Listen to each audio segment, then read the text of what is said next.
Welcome back to Nobody's Safe. Nobody's safe. Nobody's safe. I'm your host, Jason Watkins. Bryce Pinson will not be on this episode, but he will be on the next one.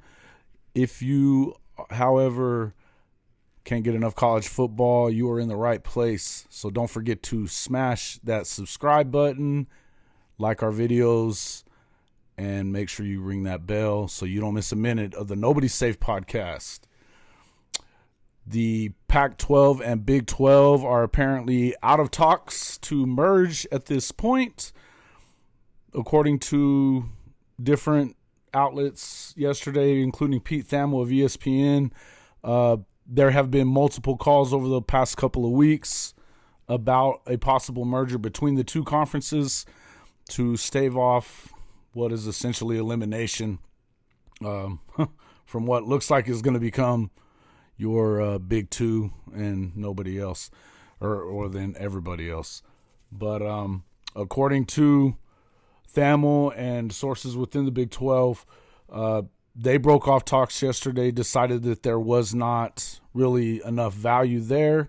It seems to me, and I think to everybody, that with the new commissioner, Brett Yormark, he's aggressive. He is going to just continue to monitor through back channels and try to poach the teams that he wants out of the Pac-12. It also kind of seems like maybe the Pac-12 is probably kind of turning up their nose a bit at the Big 12, which seems a little odd considering the fact that you just lost most of your bargaining power. I don't know. Apparently, there were three options on the table of possible solutions that they could go with.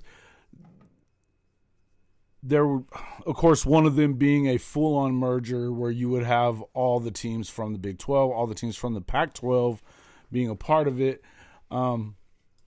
There had been a multitude of reasons. According to the Big 12 source, there was a multitude of reasons, which included the fact that any potential deal would not have driven much revenue from the league, end quote. It just didn't work. So apparently there's just it just didn't look like it was going to happen. The Big 12 had expressed interest on Friday in exploring a full merger, but apparently the Pac-12 was not really interested in that. There were those three options, as I said: pooling rights, a scheduling concept, to fully combine the leagues, and then but that didn't appear to be something that the Pac-12 wanted to do because of the fact that they are actually in the middle of their negotiations for TV rights right now. The Big 12 still waits 2 more years before they start negotiating. We'll see kind of what's going to happen from there. It feels to me like the Pac-12 is kind of, and it's not the best culture fit in the world, you know, when you consider that most of the Big 12 schools are religious schools, or at least somehow based in religion. The Pac-12 are not. There's some large differences in political affiliation, so on and so forth. It's just, there's a lot of differences between these schools. So when you look at it in that sense, it never really seemed like it was a great fit. But that being said, didn't seem like it was a terrible fit either.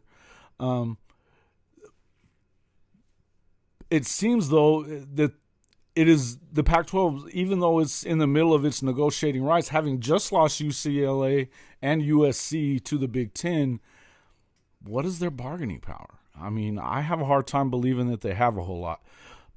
To me, that television contract is essentially going to be worse than the one they had now, which pushed the 2 LA schools in the biggest market out. So it seems to me like the Pac right now, culture fit or not, we're talking about survival of your league, and at the moment, I don't see how the Pac-12 survives as it exists, you know, and be able to keep up with what is becoming a considerable arms race. You know, already you looked at SC, SC did not have, neither did UCLA, the facilities to keep up with a lot of these schools out of the SEC, even the Big 12.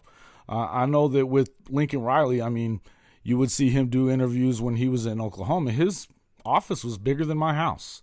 So, and now it looks like he's in a elementary classroom as an office. So it's kind of weird the way things are. Certainly there was some issues with the television contracts. Obviously USC has some money being a private school, and they gave Lincoln quite a bit, but they wanted out of this deal. I think that it's been pretty clear over the last 15 years that even with the whole Reggie Bush, it seems like the conference didn't stick up enough for its flagship school. In view of the fact that the NIL has come about, the NCAA clearly does not have any teeth anymore when it comes to disciplining or, probations and things like that. I don't think the college football gives a crap about the NCAA anymore. They still run the basketball thing, but even with that, only because they have the most lucrative tournament in the world. That being said, I would say that there's been other missteps as well. Pac-12 After Dark has been a disaster for teams being seen.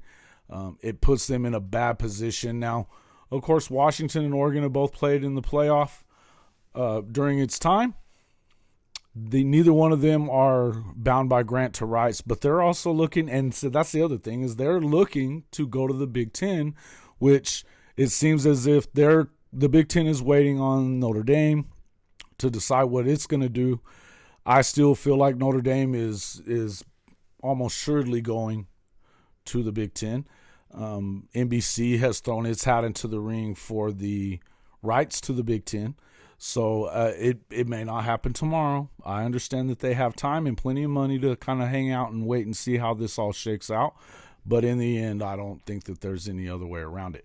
Greg Sankey yesterday at SEC Media Days seemed to indicate that the SEC is not looking to expand any further at this point. But that could have been at that moment. So I feel like at any point that the SEC feels like the Big Ten is about to pull a move like that, or maybe Notre Dame is going to drop and then they're going to let Washington and Oregon or even Stanford in, you would see them make a move pretty quickly. At the moment, I think that the SEC probably is not trying to make a move in view of the fact that their deal is with ESPN, who also has this ironclad agreement with the ACC, which would be where the school's most likely on their radar. Clemson, Florida State, possibly Miami. I've heard Oklahoma State a few times, West Virginia, North Carolina. Nothing seems imminent at the moment, but nothing seemed imminent a couple of weeks ago either, before USC and UCLA destroyed the Rose Bowl and the Pac-12. Saying essentially, I don't know. I feel like this is coming sooner than later. When it happens, how it happens, we'll see. In the end, definitely we're seeing a big switch in the landscape. According to 247 Sports yesterday, Arizona is essentially on its way out and basically has an agreement in place with the Big 12 that should start no later than 2026, possibly sooner. Again, that's not a definite thing, but it looks as though it could be. In the end, there's still some major chips that could fall. Brett Yormark, for what he said at Big 12 Media Days last week, he's the new commissioner of the Big 12. He is formerly of the Barclays Center and the Brooklyn Nets and at NASCAR. He's never worked in college sports, but he is super aggressive in these negotiations. He has repeatedly said that they are open for business. It seems to me like he is probably at the point now where he's just going to take what he can get, try to bolster his league while he can, and see what kind of money projections they could get to keep that league together. He's talked about branding changes, making it a more hip and cool conference.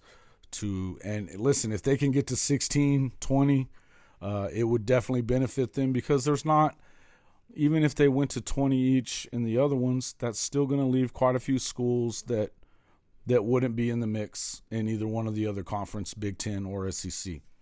So to me, there's going to have to be a third one. How strong it's going to be, obviously it's not going to be the SEC or the Big Ten.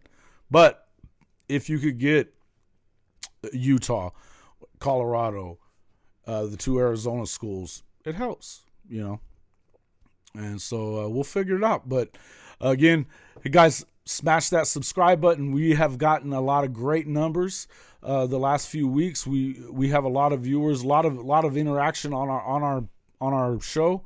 We appreciate that, and we enjoy kind of interacting with you guys. Listen, if you have something you want to talk about, something you want to know about, something we should do, let us know in them comments below. That helps our algorithm. So subscriptions are super important. We're trying to bring you all the content that we possibly can, but obviously the algorithm, it loves that. That's a free thing. We're about to start offering some premium packages on our Patreon page. You can check that out at Patreon.com/HOF Media. On there, that's going to be there. Our website is hofmedia.us, and then of course we are here on YouTube. We have an audio version of this on pretty much every platform for our podcast. So anywhere you want to find us, Facebook, Instagram, everywhere else, we're everywhere. We're about to really kind of kick it off into TikTok as well. Get some of these shorter videos. We're doing shorter versions because we know that seems to be what keeps people going. So we'll do a bunch of content just in shorter time periods. But anyway, I've hit that time button now. So guys, thanks a lot again. Hey, continue to come back to Nobody's Safe, and talk to you soon.